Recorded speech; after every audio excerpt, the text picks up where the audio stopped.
Tulo wara pantriting turang Gusti Prakat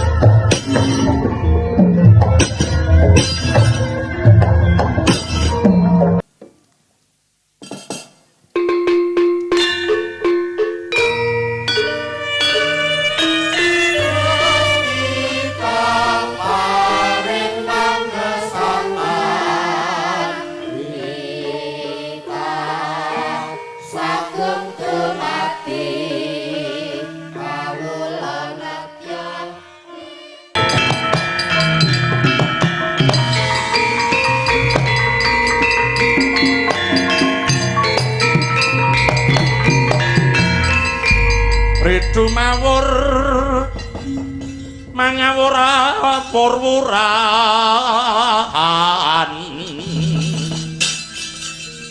tengaraning curit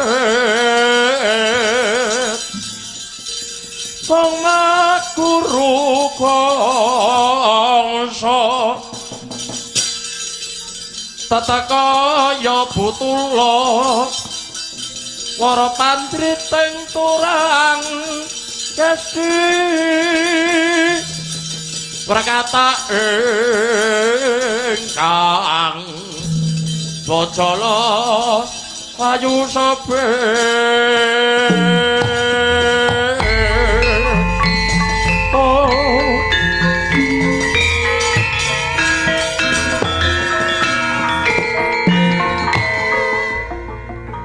sukma sejati permadi kang munggah ning kahyangan Suralaya. Iya bener Kandham Wismaya.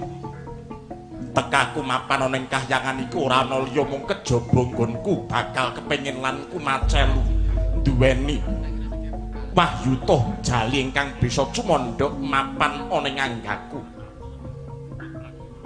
Permadi ana parat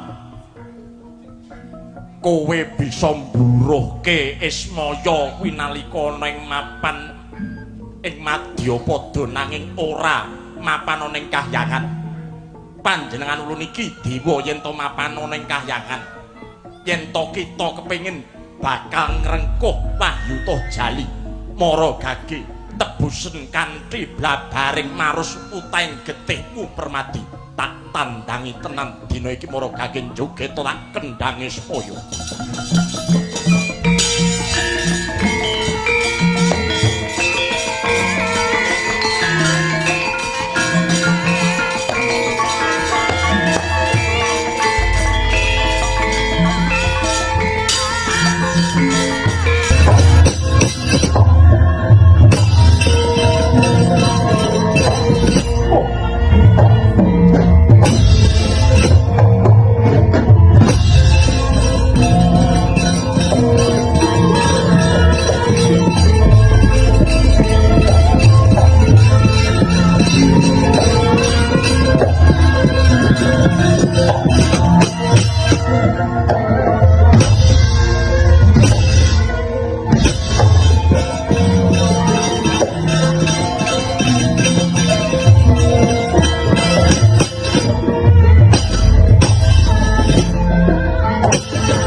risang sukma sejati Raden Permadi dalasan risang jiwa minulya nenggih Bathara Ismaya siga mandhap mring Madyapada lumebet wonten ing angganira nenggih risang Bathara Ismaya lan ugi sukma sejati risang Permadi.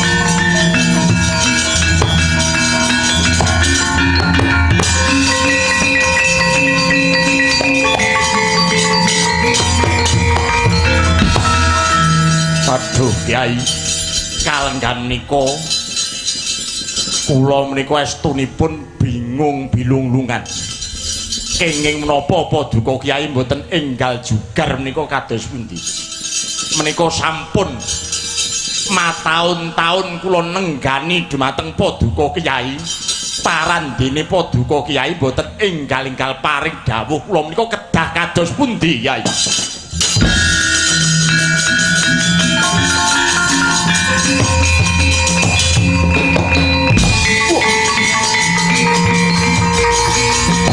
Raden